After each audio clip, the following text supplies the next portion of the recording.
This episode is brought to you by AAA Tree Service, your local experts in professional tree care. Whether you need routine maintenance, emergency tree removal, or storm cleanup, AAA has you covered. Proudly serving Bucks County, Montgomery County, and the Lehigh Valley, they've earned over 45 five-star reviews for their reliable and high-quality work. From tree trimming and stump grinding to land clearing and more, AAA offers the full range of services to keep your property safe and looking its best. And you can get started today with a free estimate by calling 215-910-0663. Or you can visit their website, AAATreeServicePA.com. Once again, thank you to AAA Tree Service for sponsoring this episode.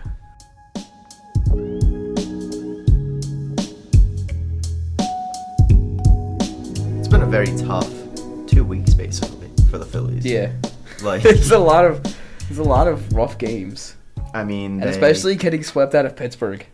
I know. And they got swept by the Brewers. So they got absolutely destroyed by the Brewers, not just swept. No, And those then- games were not even close. I know, not a single one of them was. And then you take a look at the Pirates series. They can't get they can't get more than 2 runs. Dude, I don't know what to say about the Pirates series because it's just so mind-boggling that a team that gets paid, or specifically a lineup that gets paid, the amount of money that it does, can manage only 14 hits over those 3 games in total, and 7 in the last 2. I didn't expect them to have a chance against Paul Skeens on Sunday, but Exactly. prior to the 2 previous games, like, you're telling me they can only put up 5 runs against Bailey Falter and Andrew Heaney? I know. Like, it's not like Bailey Falter is the best pitcher in the world, you know? We had Bailey Falter here. We let him go. Had Bailey Falter. We've seen and Bailey he's Falter. bounced around from team to team at this. He's survived by bouncing from team to team for the fact that he is not very good. He's good enough to not be in AAA, but He's good enough to shut down the Phillies lineup. Well, I don't know if some of that just has to do with maybe the familiarity he has with the Phillies lineup, with the fact that, like, he was here for a while, so... Or it's just that the team hasn't really changed much, Or it's just that they're just not that good. Well... The fact that they weren't swinging the bat well. Yeah, and they were not swinging the bat basically at all. I mean, dude, you get 7 hits over 2 games. I understand the second game of the 2 was against Paul Skeens, but there's no reason for only putting up 4 hits the day before. And this team just kind of like, I don't know, Harper came back for a game. Hit a home run. Went back to the IL. Went back to the injured list. Yeah, but because he literally said, I couldn't function on a baseball field. That's coming from Harper. Like, yeah, that is a really bad onlook to him saying, I can't function on a baseball field. And that's a really bad outlook for the rest of his contract. Because, remember, this is a guy who, before this season started in the offseason, was saying that he wanted to get an even bigger extension. Yeah, he wants an extension to stay here forever. Right, so. He didn't want to play under his current deal. He wanted to have more money and to have more years added onto his contract. And it's like, you're not really in a position to do that if you have this nagging wrist injury. If you continue to play through injuries, it's not going to work out for you. And, you know, I understand wrist injury. Most people are kind of like, oh, it's a wrist injury. Like, it'll be fine. It'll heal. But, like, your wrists are extremely important when swinging a baseball. I was going to say, that's one of the key factors into swinging the baseball bat. If you don't think that it's a big deal that he's been dealing with this lingering wrist problem since last season, because he got put on the IL last year. Yeah, this has been a problem. So this has been a problem for 365 days now, and it hasn't gone away. So that doesn't really make me feel any better about his The team career loses his prospects morale going without him because they can't seem to win ball games without Bryce. I don't know what it is. The entire lineup, and that's the problem with this team over and over again, isn't it? The fact that this entire lineup just disappears. They disappear altogether. We saw it in the 7th inning of Saturday's game. Yeah. They get a double by Alec Boehm, and then you get the runner to third. So you have a man on third base with no outs. You even saw it last night. You have 3 people to drive him in. Castellanos, who was the other one? Stott and JT. And you couldn't get any one of them home. That is pathetic. Yeah, There's a runner on third and nobody on. You can't score him. Against the Pirates. I agree. What the heck? And yesterday, it happened again. Castellanos got a leadoff double in, the 3rd inning or the 4th inning? It was somewhere in the middle innings. And he got stranded on second base. He got a leadoff double, and 1, 2, 3, boom, right after that. He doesn't even advance to third base. Like, I understand you're not going to get, you're not going to get the run in every single time. But they are doing it on a consistent basis where they're not getting the run in. Offense this game, dude. 3 double plays yesterday. Yeah, I know. 3 double plays. 3 base running mistakes. 1 pickoff. 1 from Castellanos. And then another from Sosa. Who got picked off? Otto Kemp? No, I don't think it was Kemp that got picked off. It was... Was it Kemp that got picked off? I think so, because I believe they mentioned he thought it was a balk. They call it, and they never called it. So he ended up getting picked off. It was him or either Trey, I think. I'm not entirely... I know that there was the play where they tried to pick Kemp off and it went away, and that's how we got to third. Yeah, but I think it was Trey that got picked off, and they tried to call for a balk. He didn't get. And then Bryson Stott, who's probably in the worst slump of his career, comes in for a pinch hit double play. Well, how about that? Just coming in for just adding on to his senior slump, dude. You know when you're having a game of horse with your friends, and there's someone that comes in that wasn't a part from the beginning, and they ask for a celeb shot. They're like, "Yo, celeb shot, just give me the ball for a shot." And if I make it, you guys got to make it from here. That's what Stott came in for last night. Literally. He was like, "Yo, let me get a celeb shot double play. Let's see if you guys can follow." I don't know if I'm misremembering this, but was that on the first pitch of the at-bat? I got to check now. Yeah, I can't remember. But it's just dude, I was watching the game, and I literally turned to the people I was watching the game with, and right before he hit into the double play, I was like, please, anything but a double play would be great right now. It was on the second pitch. It was on the second pitch. Second pitch, yep. And then, boom, what do you know? Double play. Double play right away, and it's like, Jesus Christ. They almost had 4 last night, but Marsh was able to beat 1 out. Oh, yeah. Marsh almost did into a double play as well, but he was able to beat it out and get to first base. And he actually He actually didn't even get it. The frickin' umps messed it up. Yeah. Dude, JT almost bounced into a double play. Yeah. But then that cost him a run because of the fielder's choice. And, I mean, when you're consistently going through games now, and this is, 5, 6, 7 games and where they haven't scored more than 3 runs? Yeah, last night, 3 runs. Saturday and Sunday, 1 run. Right. Friday, 4 runs. 4 runs. They had 4 runs. My bad. And then, what was it, 9-1 against the Blue Jays? Yeah, exactly. And then 2-1? And then 2-1, and then another game where they lost 2-1, right?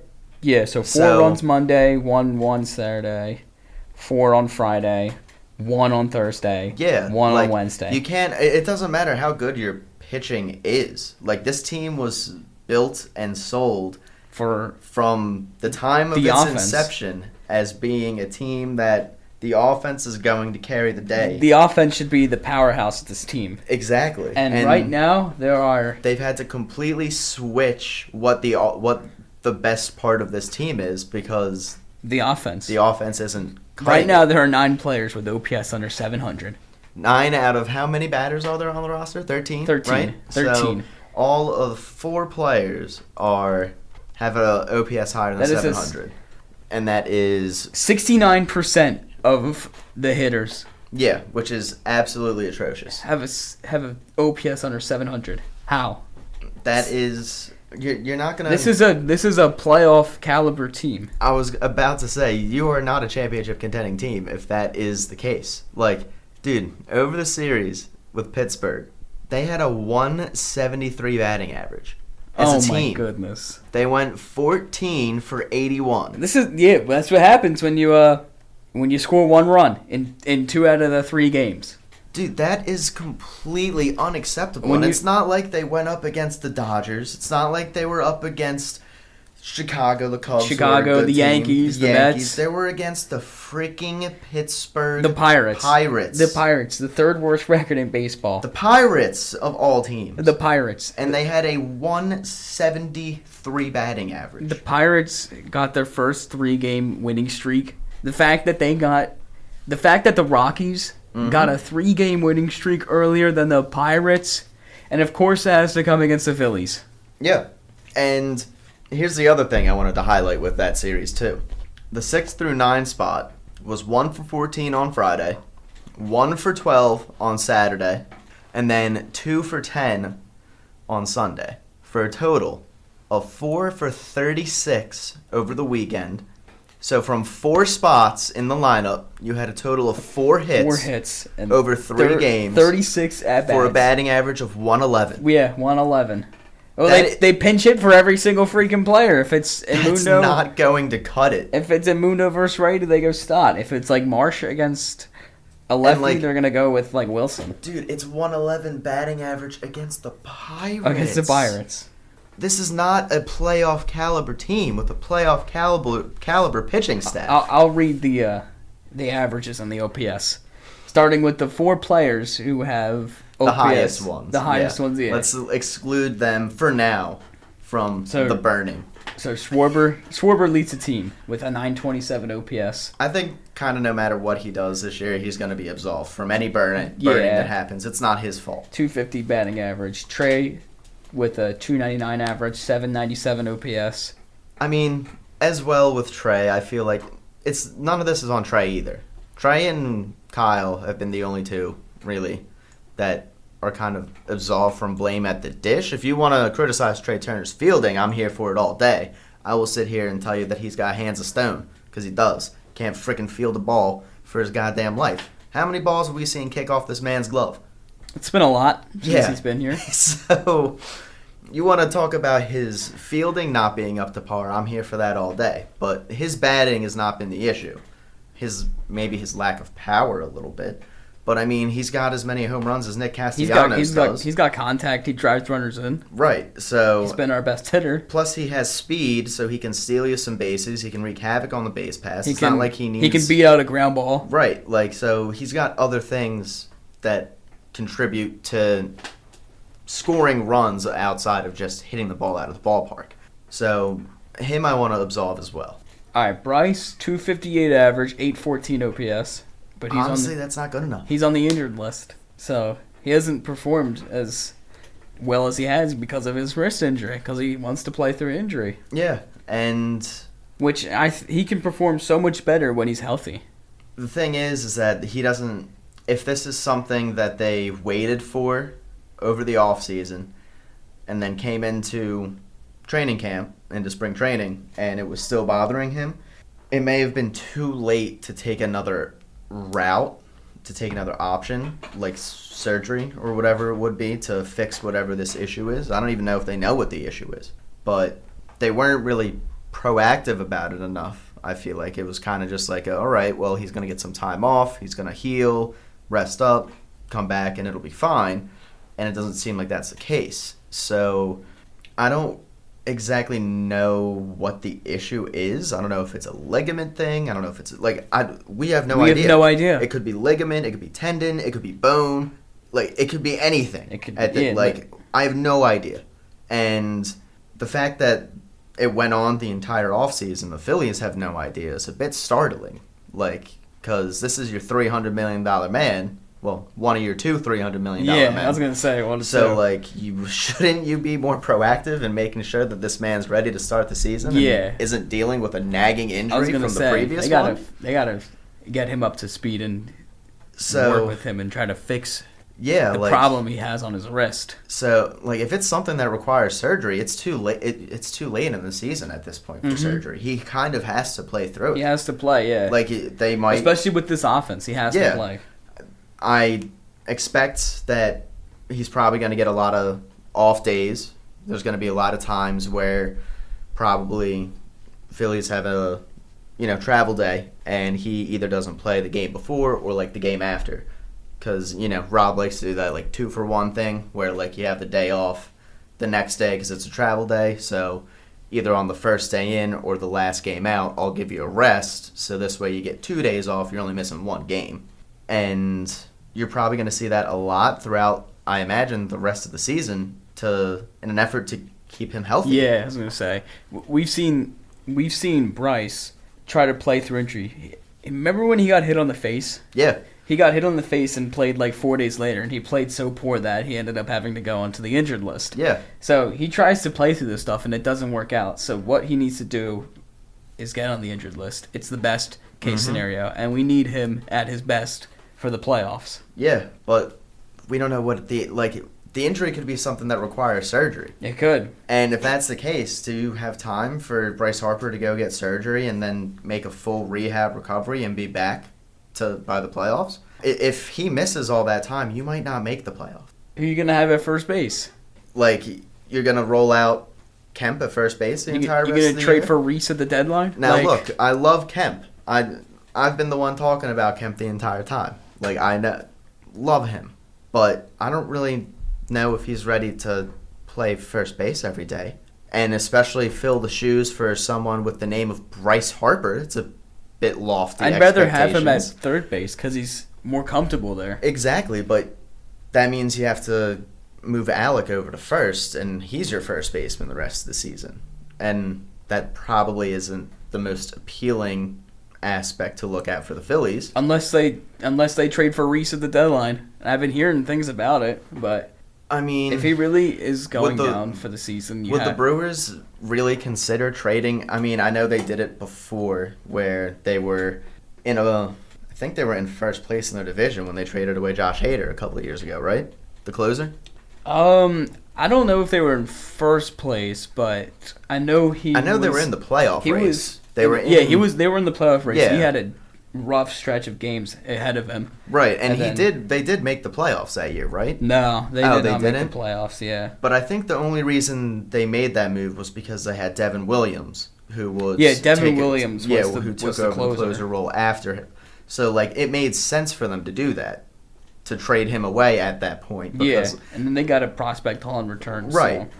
I don't know if it's the same case here because the Brewers are 3 games behind the Phillies. That's it. Literally, the distance between the Phillies have the number 1 wild card spot right now, right? The difference between them and the 5 teams below them is 3 games, and that's it. So there's a potential with this very, very rough stretch coming up that if they don't turn this around and start playing like we know they can actually play, or like they have played their entire wild card spot. They might not be in a playoff position. They might not be in a wild card spot in the standings by the time the All-Star break happens. In which case, what the hell do you do? Do you mortgage the entire future to try to just make the playoffs? Bob Nightingale of USA Today said that the Phillies would be one of the more aggressive teams for the trade deadline. Is that what they need, though? If they fall out of playoff contention before the All-Star... Like, if they... Not fall out of playoff contention. But if they fall out of that wild card spot by the time we get to the All-Star break, is it... You got Schwarber on the last year of his deal. You got Castellanos coming up on the last year of his deal. JT is going to leave. This team's not going to be the same going forward. Do you want to mortgage your future by trading away people, like Justin Crawford... and Aiden Miller, and Andrew Painter, and Eduardo Tate, and even though Tate's not anywhere close to ready yet, they would need some type of a stopgap catcher. But do you really want to trade all that away for someone that's probably going to be a rental piece? Because it's not like people are getting moved at the deadline that have 2, 3, 4 years left of contract control. People that get moved at the deadline are people on 1-year deals. Do you really want to mortgage the future for the potential that you can trade away these people and then have them walk in free agency? You're going to have to trade prospects in order to win. I understand, but you don't have the money you don't have the money right now to even sign the people you're going to trade to get in the building. You don't. Once the offseason ends. So if you don't win it this year, what was it all for? They have to go all in. If it's Schwarber's contract here, if they're going to let him walk, they're going to have to. He's going to want to win in his final season. They're going to have to trade these prospects in order to win because Schwarber's not going to stay if they don't make the playoffs. I understand, but would you rather ride out this year and just see what you get, or go for it, potentially not even win it? Like, you can go for it, trade all those people away. There's no guarantee you win the World Series.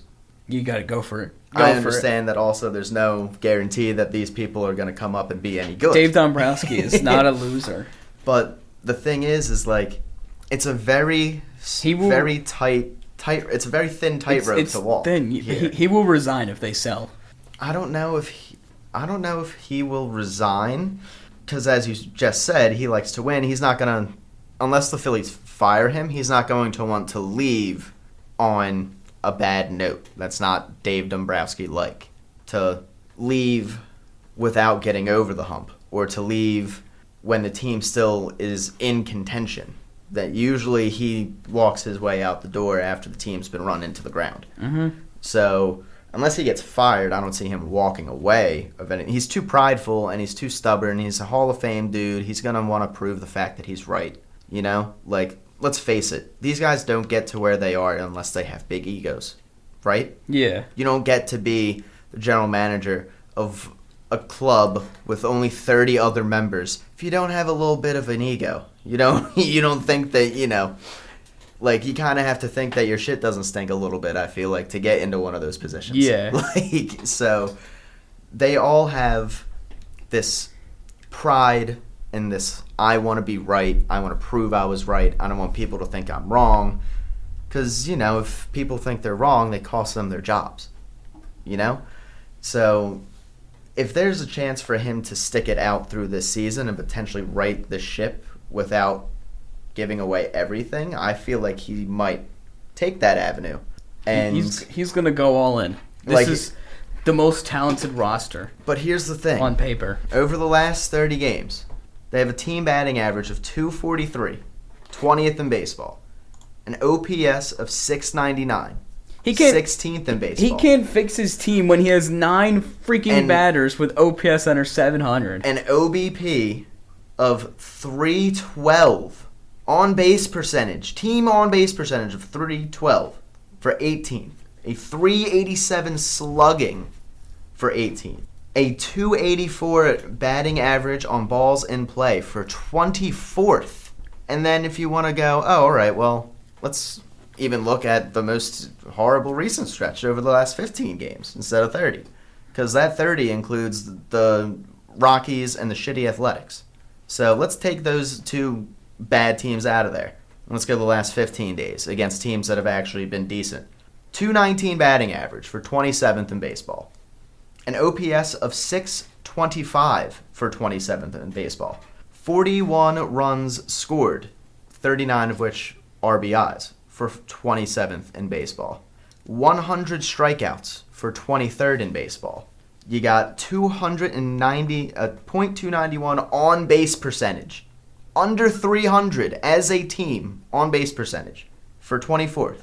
A .334 slugging percentage for 27, and 142 total bases for the 28th spot in the league, and a batting average on balls in play of .263 for the 27th worst. He got to do something. There's 7 players on this roster with batting average under 250. My point is, there's nothing that you can't. If they play like this, there's nothing you can do.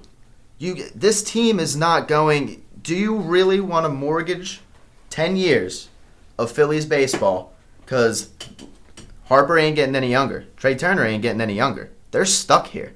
And guess what? They're stuck here on massive, massive contracts that you're not going to be able to move. So what do you need? Young talent that's cheap on rookie contracts. in order to sustain this going forward. They're not going to find any young talent anywhere. You have the young talent right here potentially. Justin Crawford, Aiden Miller. But you're not going to get any of that if you trade them all away. And if you trade them all away for people who aren't going to re-sign here, this team's going to be stuck in cap purgatory. And you're not going to see any good baseball out of this team for the next 5 to 6 years. It's going to be like the Sixers. Yeah, and it's completely of their own making. But it's completely on the Phillies. This is the young talent, in quotations, young talent that I'm talking about. When we got Stott, 241, what is he, like 0 for his last 70 or something like that? Well, that's not really who I'm referring to when I'm saying the young talent. I'm saying the guys that are still in AAA. Talking about if you want to trade away Bryson Stott, Alec Boehm, Brandon Marsh, Johan Rojas, those guys, I'm talking about young talent because our idiot fans call these retards the daycare. Yeah, no, if you want to trade those dudes away, I'm all for it. But if you want to start trading away guys like Aiden Miller and Justin Crawford and people like that, that's where it gets really tricky because you don't have a top cream of the crop, you don't have a cream of the crop farm system. You have 4 pretty good prospects, and outside of that, there's not really a lot that can help you, you know? I mean, you got Seth Johnson, who's number 12 on the list. He came up and played in 1 game, and they sent him right back down. So clearly they don't think anything of him, and he's number 12. So if that's what you're, come on. I don't think it's worth it for them to sit here and trade away Aiden Miller and Mick Abel and Justin Crawford and Moist Chance or any of those guys. Moist Chance won't get traded. For either Ryan Helsley, who's 31 years old, velocity has dipped this year, gonna be at least $10 to $12 million on the open market next year, and there's no guarantee he stays. And there's no guarantee that just adding Ryan Helsley even gets you anywhere. You're gonna need to make significant moves for this team to actually get somewhere in this season at this point. And you're not going to get anything significant unless you move all of those guys.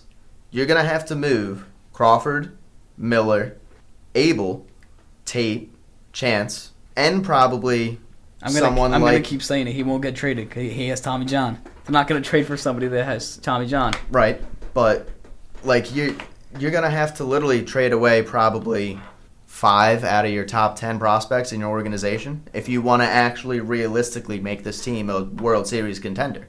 And that's baseball nowadays. Those numbers that I just sent to you, that I just said, do you think that team can compete with the Dodgers? No. Or the Mets? They can't compete with the Yankees? If they can't compete with the Pirates, who can they compete with? That's why I'm saying, is it really worth it to sit here and mortgage 5-6 years of Phillies baseball for a product that's not even good on the field right now? It's not like... I know Dave Dombrowski is going to do it because he wants to win, and that's the sad thing about baseball nowadays. Prospects are key, and if you want to win, you have to trade the right players. And I mean, you may be right. That might be what he wants to do, and I see that that's the argument you're making. But I really don't think that that's the smart move to do. I know I was sitting here last week and I was saying you should do it, but that was before you could only manage a meager 14 hits over 3 games against the freaking Pirates. Maybe they should trade with the Orioles. The Orioles are not going to do anything. They're way under 500. They're way out of the division race, especially when the division has the Yankees.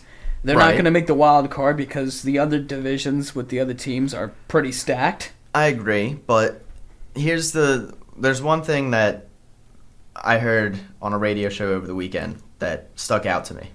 Other GMs in this league aren't stupid. What's the point in selling someone right now when you can wait a month and get a better price? You're going to wait a month. Every GM is going to wait a month. Exactly. And guess what's going to happen in a month's time? A lot more teams than just the Phillies are going to start knocking on doors for, hey, we want this player, we want that player.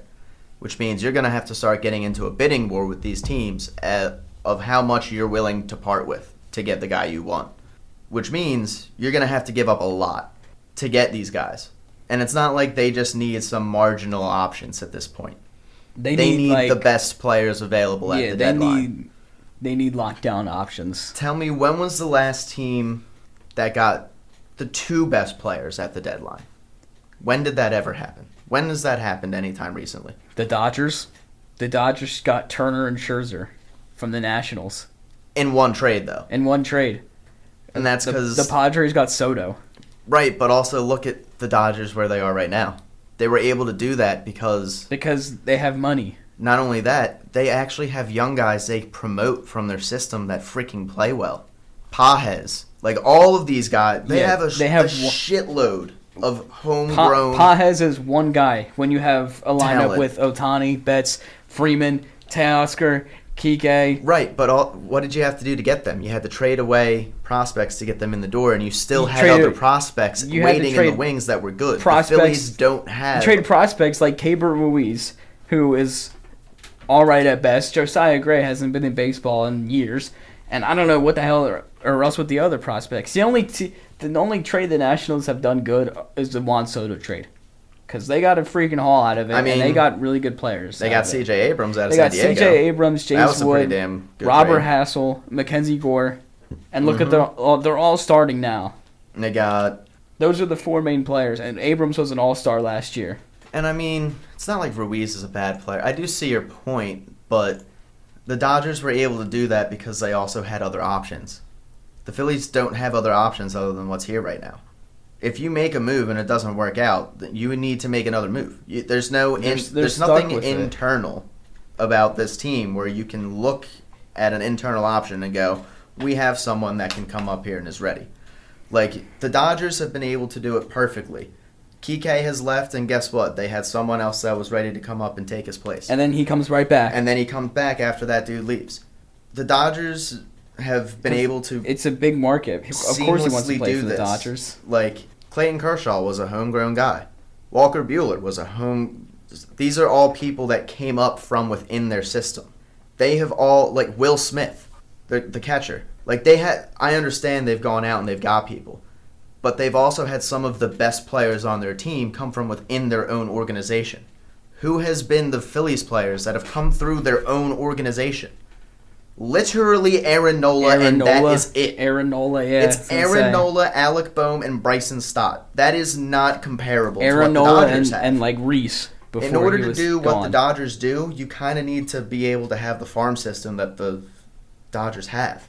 And the Phillies don't have that. The Phillies never had a farm system. When we're looking back in the dog days, Cesar Hernandez, exactly. That's Freddie Galvis, always been the problem. Odubel Herrera with the Phillies is the fact that they haven't had enough of these young prospects to be able to not only trade them for guys that are going to need big contracts. Like, you need to have the balance of both. If the Phillies never got Bryce, this team would have been completely different because you're stuck with these people who never panned out to be anything. Well, like Aaron Altair. Obviously, those guys wouldn't still be here. They wouldn't. But this would be way different. But also, if you didn't have Harper, that means you wouldn't have Castellanos, you wouldn't have Schwarber, you wouldn't have Turner, which means you'd have $700 to $800 million freed up to do whatever the hell you wanted to. But who knows what they would spend it on? Who knows if they could still be rebuilding to this day without Bryce? So, when Bryce came here, there was already nothing here. They had Andrew McCutchen. I don't even think they had Andrew McCutchen. They signed McCutchen after he came here. They had Andrew McCutchen, Gene Segura. That was another move that happened after Bryce Harper came here. No, Bryce was the last... Because Bryce signed in the middle of spring training. Did they? The Gene Segura move did happen early in the offseason. Gene Segura and Andrew McCutchen and David Robertson were all before Bryce signed. But that was during the same offseason. Yeah. But, so when Bryce gets brought in, you had nothing on this team, and you had nothing in the farm system. He was able to convince a couple of his buddies to come over, and now all of a sudden you've got a good team, or at least a decent team. But you still don't have a good farm system. So what happens when that team that you brought in, all those free agents, start to get older? You can't replace them with anyone younger, gonna be able to come up, play well, while not earning a lot of money. That's been the Phillies' problem. They don't have John Middleton doesn't have the money that the LA owner, Magic Johnson, and the other dude have, because they are in a partnership. Magic Johnson himself probably has over $700 million, period, let alone the other guy. So John Middleton owns it just by himself, I'm pretty sure. I don't think there's a co-owner. I don't think he really shares the financial strain or duties with anyone else. Middleton. It's just him. So for him to be able to compete with people like that, you need to have people that not only follow through on their contracts, but you need to have people that can come up to replace guys that you can't afford to keep anymore. You know, like with the Eagles, how so many players played so well they got priced out of playing here in Philadelphia. So what are they having to rely on? They're having to rely on young draft picks to come up and play well on not a lot of money contracts in order to stay a successful team. That's the same way it needs to be with the Phillies, but if you trade away those pieces, you're screwing yourself for the back end of Harper's contract, of Wheeler's contract, of Nola's contract, of Trey Turner's contract. The Phillies had homegrown talent, and they got old, and they got injured, and then we were stuck with all the trash players. Utley was homegrown. But that Rollins, Howard. That wasn't Dave Dombrowski. That wasn't Dave Dombrowski, though. That was Ruben Amaro, and look what that did. That got him fired. He went for it. He did the exact thing that you are saying Dave Dombrowski should do right now. And how did it turn out for the next 10 years? It failed. After 2012. After 2011, when they went to the playoffs and lost in that division series, they didn't make it back in 2012. Everyone left, and you had no one from the minors you could promote that was any good. So what were you stuck with? A team that was awful for 12 years? Is that really what we want in this city, just on the off chance that we could even compete for a World Series this year? This city thrives on baseball. Exactly. I don't think anyone was enjoying it when Citizens Bank Park was only having 12,000 people show up per game. No one was enjoying No one enjoyed that. If you want to have baseball be enjoyable in this city over the next 5, 6, 7 years, you can't mortgage everything to try to salvage this season. It's too late. The glaring holes that were there needed to be addressed before this season started, and Dave Dombrowski failed to do that. Now, I understand you're saying you want him to fix it, but I don't really think that he can fix it. I don't think that this is a fixable problem. This isn't just a sinking ship and there's one hole. There's 5 holes in this sinking ship, and we have 13 guys to try to patch up 5 holes. It's not going to happen. Like it's not going to work. The ship is going to sink, and we need to abandon ship. It's going to be like the Titanic. That's where we are at this point. I mean, you got JT Realmuto, who's hitting 119 against left-handed pitching. This is a right-handed batter. A right-handed batter. The fact that he has better splits versus right. And it's not even like he's regressing too. The only good stat he has is pop time.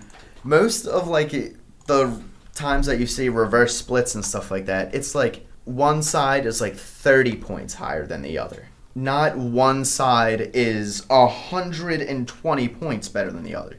Like JT against righties, I'm pretty sure is like 280 something. Him against lefties is 119. That's a difference of almost... JT has regressed immensely. That's a difference of almost 150 points right there. His baseball savant profile has his framing at a rating of 19 out of 100. 19 out of 100 for framing. Chase percentage at 37 with 29.7% chase percentage. K percentage of 24. Yeah. Whiff percentage, 25.3. Dude, do you really think that they should trade everyone in order to try to save the season? I can't make a decision at this point. Because I was right where you are last week when we recorded. I was right where you are. I was like, you need to trade everything. You need to trade it. You need to fix this. After seeing what I saw against the Pirates, I don't believe that there's a way to fix this. The way to fix this requires too many patches that we don't have the spackle for. Like, we need a left fielder. We need a center fielder. We need a right-handed power hitting bat. We need a right-handed bullpen. We need a right-handed and left-handed bullpen arm. We need Jesus Luzardo to stop tipping his pitches. We need him to actually get back to what he was. We need Nola to come back and be Nola that he was before he was on the injured list. which there's no guarantee that's going to happen. We need all of these things in order for us to even really consider this team having a chance. And if we have to squint that hard to see the championship at the end of the season, I don't think it's worth it to sell off the next 5 years of baseball in this town. I don't want us to go back to 2015, where Jeremy Hellickson is starting for the second year on opening day. Like, I don't want those days anymore. Now, do you really want to try to go for a World Series this year and risk that happening again?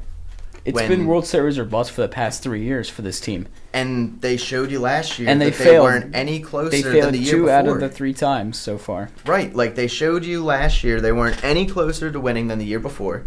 And correct me if I'm wrong here, but I'm pretty sure the teams that beat them last year got a lot better over the offseason, didn't they? What did the Phillies do over the offseason? Did they get much better or did they get marginally better? Marginally better. They got marginally better. So can we really sit here... Their biggest move was trading for Luzardo. ...and expect them to have a World Series run when it's been postseason regression after regression for the past 3 years? At this point, it's just like 50-50. We don't know what's going to happen. We don't know if they're going to... What you said, if they're going to stick with the top prospects. We don't know if they're going to dump the top prospects. We don't know if they're going to go on a run. We don't know. We don't know anything. Like... Nola hasn't even started throwing off a mound yet. He hasn't even started throwing off of a mound yet. This was something that was supposed to be he's going to miss 2 starts and he's going to be right back. And he hasn't even throwing off a mound yet. What the hell is yet. Happening? What is going on? We don't know. So we don't know if Marsh would go on a tear, and he could go for the next 15 games have a 360 batting average with a 1200 OPS. We don't know that if that can happen. It probably won't, but exactly. We don't know. But do you really want to... at least I know that I don't want to sit here and try to stop the inevitable sinking ship. The ship is going to sink at this point, no matter what moves, no matter what you do to try to patch the holes. Not only are you stranded out in open seas, but it's frickin' raining outside. So guess what? Water's coming into the boat anyway. You know? Like, no matter what you do, there's no feasible way that I can actually sit here and confidently say to you and look you in the face and say, the Phillies have a real shot of winning the World Series this year. Can you look anyone in the face and say that and be confident about it? No. So if that's the case, why are we trying to add to this team? I'm not saying sell people, but I also don't think adding people is the right move either. I think that honestly standing pat might just be the best thing that this team can do. Stand pat. You let JT walk. Stand pat. They could do that, but Dave Dombrowski is not going to stand pat this deadline. It's going to be World Series or bust for him. Probably. And also, what was this team built on? Mashing home runs. Yeah. What has this team not been able to do? Mash home runs. What has Castellanos and Turner not been able to do? All right, Turner this year? Isn't not really a power hitter. Home runs. But Castellanos is here to hit home runs. I understand, but you don't give $300 million to a player that's not going to hit home runs. That's just how bad the market is. Like Bogarts got $300 million. Swanson got $200 million. Yeah, but Xander Bogaerts will at least get you 20. Will at least get you 22, 25. Trey Turner is a better shortstop than both of them. Trey Turner's has what, 7 right now? 7 home runs? How much does Mookie Betts have? Well, Mookie Betts is a converted shortstop. He only has 9. Still, that's on pace for 20. I don't think Trey's on pace for 20 right now unless he ends up hitting like 2 or 3 in a game. Unless he has He's like not a hot home week. run hitter though. Xander has 3. Well, Xander's also been often injured. Swanson has 11. Swanson has a 236 average with a 701 OPS. Yeah, I honestly never really got onto the Dansby Swanson type train. Even when he was in Atlanta, I never thought the he was 4 shortstops that highlighted that free agency class: Turner, Swanson, Bogarts, and who was the other one that got a big contract? Oh, it was Correa. Oh, Correa. Oh, and Correa's been god-awful this year. Correa's been batting like 8th and 9th. Minnesota. Minnesota now, right, yeah. Well, Correa's been god-awful this year. The only problem is that 2 out of the 4 of those guys have been primarily injured. And the other guy in Dansby Swanson, I don't really think was ever that good to begin with.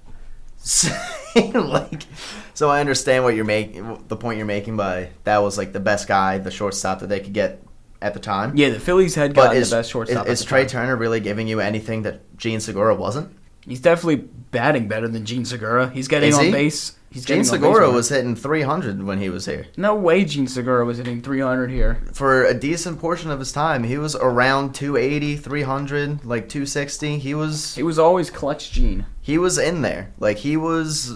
I remember there was a good portion of one of the seasons where he was at like 313 and we were in July. 21, 290, 22, 277, 2019, 280. Yeah, like, dude, it's the same. Gene Segura is giving you the same thing that you're getting out of Trey Turner, essentially. All right, you're getting 20 points less of batting average and not speed. Is that really worth an extra $180 million? How much would a Gene Segura contract been to keep him for another 2 years? I don't know, $10 million? But look how much he regresses the previous season. Oh, yeah, I know. He didn't have a good year after that. He regressed so hard after that. I know, but the point I'm making here is you're not getting what you paid for with Trey Turner. You're getting Gene Segura production, basically, out of Trey Turner, and you're paying Trey Turner Bryce Harper money. You really think that Trey Turner wouldn't have gotten a 9-figure extension? He would have gotten a 9-figure contract regardless. So then let him go and play like this somewhere else. And that's just the thing. The market is so bad. Like, I understand, but that's still malpractice. You could have signed the dude you already had here in the building and gotten relatively the same production for significantly cheaper. Here's the thing. Trey Turner was playing up to his par at that point. He was. And he had a really good WBC. There was exactly. You can't just I know. I'm not even attacking Trey Turner in this instance. But I mean, I'm kind of attacking him, but like I'm not trying to say the dude is bad or anything. I'm just trying to say you don't give $300 million to a player that's not going to hit home runs. Like, that's not where baseball is in this day and age. Castellanos isn't worth $100 million right now. He's not even worth 10. And what was his thing? Home runs.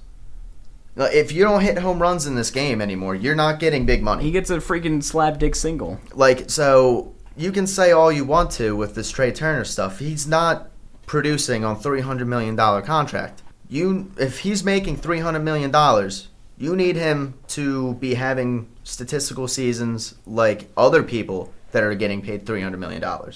Guess who those people are? People like Mookie Betts, Aaron Judge, Bryce Harper. Like, you need to be at that level. Well, I don't think they ever value Turner as a power hitter. I understand, but if that's the case, then why are you giving him $300 million?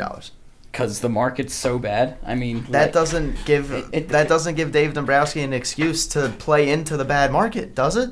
If you know that it's a bad decisions, I don't. I know, but if you know that it's a bad market, do you sit there and just make the best move of the bad market, or do you just not buy anything because it's a bad market? I'm gonna wait for up until there's a good market, and then I'm gonna buy.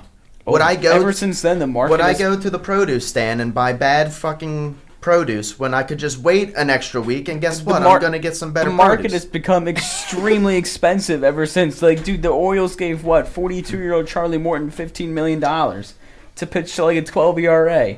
Yeah, that was a bad move on their part. It's just a shitty market if we're giving these washed pitchers all this money. I'm not going to let Dave Dombrowski off the hook, though, for the fact that other GMs are bad as well. Other GMs make bad mistakes that Nola contract isn't good. Exactly. Like, there was no need for you to give Nola as much money or as many years as you did.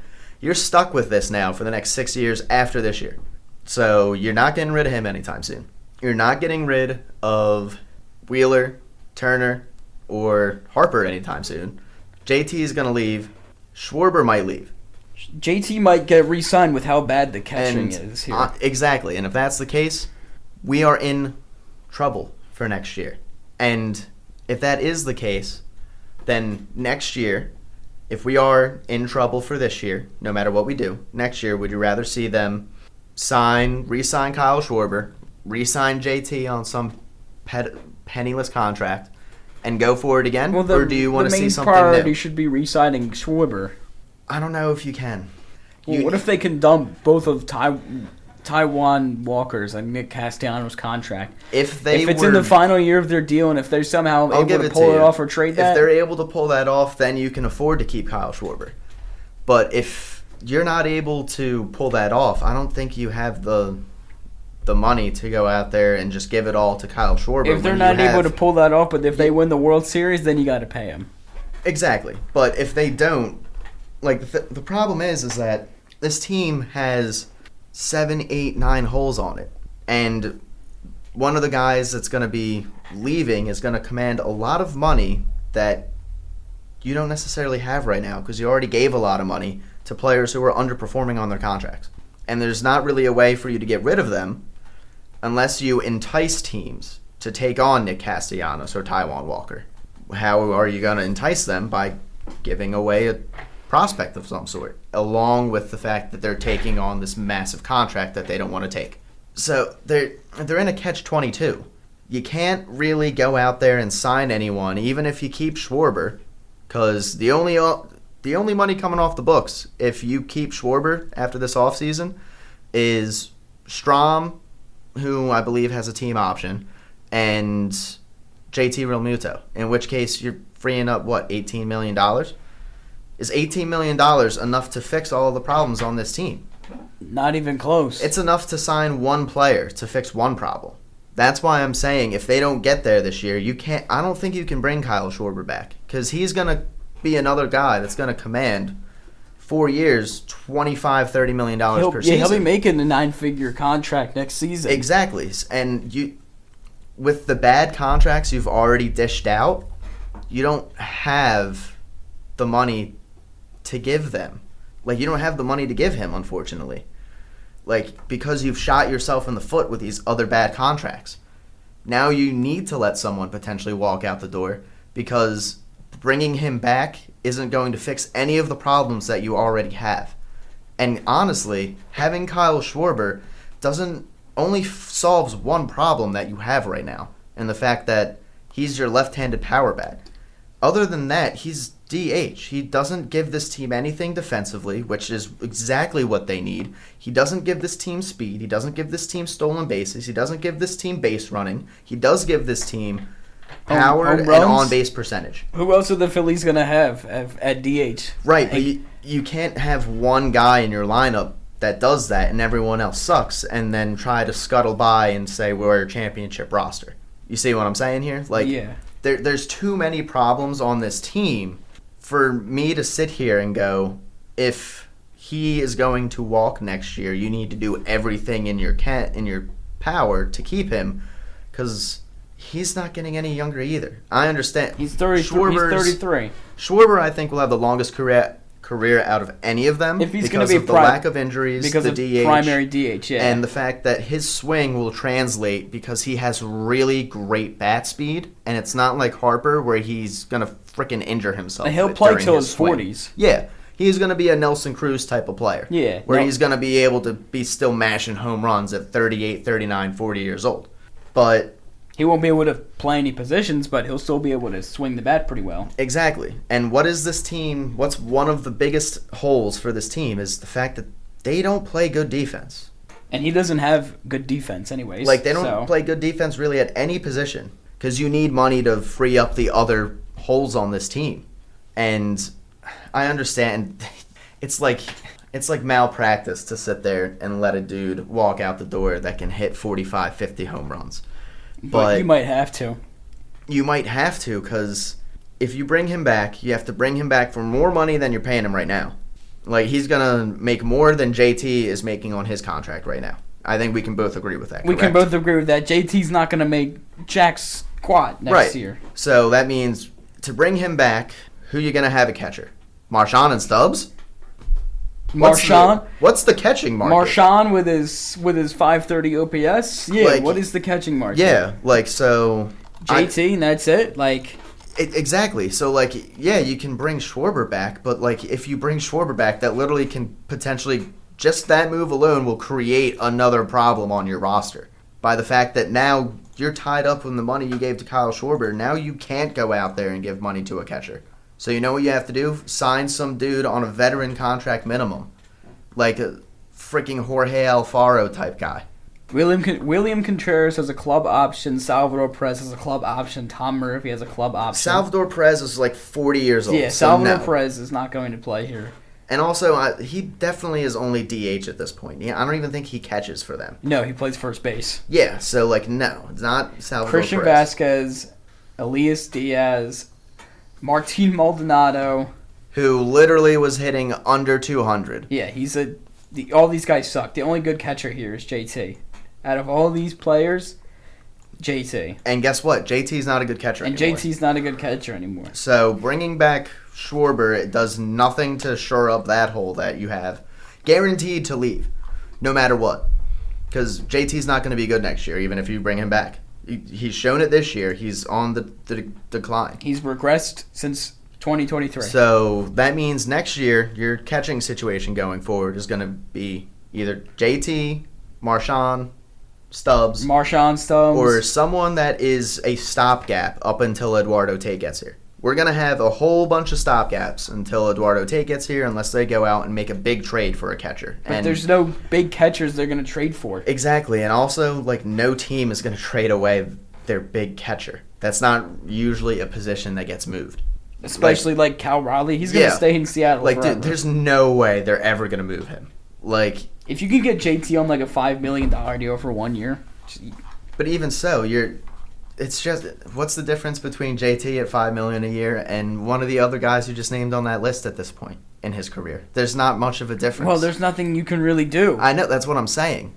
So, what? You're going to bring back Schwarber just to have another hole on your team and less money to be able to work with to fill that hole and all the other holes that you still have. I really don't think this season's going anywhere, dude. This is reminding me of the Sixers. Bryce Harper, the main guy, is constantly getting hurt. What's that very reminiscent of? Oh, Joel Embiid getting constantly hurt. Best player on his team. All right, let's see. What else did the Sixers do? Oh, they brought in the best guy on the market at the premium deal. What did the Phillies do? Brought in the best guy on the market in Trey Turner with the premium deal. And guess what? That didn't work out. Or at least hasn't worked out so far. Now, that might be unfair to Trey Turner because it's not like he's playing poorly, but he hasn't worked out for the $300 million that you signed him for. Same way that Paul George didn't work out for the $260 million you signed him for. It took him a standing ovation to play good. So, these two teams are kind of parallels of each other. And at least for the Sixers, you can sit there and go, we've got Tyrese Maxey and Jared McCain as the two bright young guys to lead this organization potentially forward and have this be a semblance of a good team going forward. It would not be smart for the Sixers to trade away those guys to try to go in for a championship next year, correct? Yeah. So that's the comparison I'm making. You don't want to do something where you potentially are going to trade away the guys that you are going to be relying on next year to make this team a good team again. And the guys you're going to be relying on next year is Justin Crawford, Aiden Miller, Mick Abel, and Andrew Painter. Because Ranger's gone. Ranger's not coming back. And who knows what Nola is going to be. Yeah. Honestly. Could be a shell of himself. Who freaking knows what he's going to be? So that's two pitchers that you know. One of them's not coming back. One of them's a question mark. You have those two filled with Andrew Painter and Mick Abel. Don't create now a problem for next year by getting rid of one of those guys and now making it, there's 3 guys we have to replace from last year instead of 2. You see the point I'm making here? It would be extremely, extremely nearsighted and only focused on the near sight if you were to sit there and trade away these guys when this team has shown little to no fight at all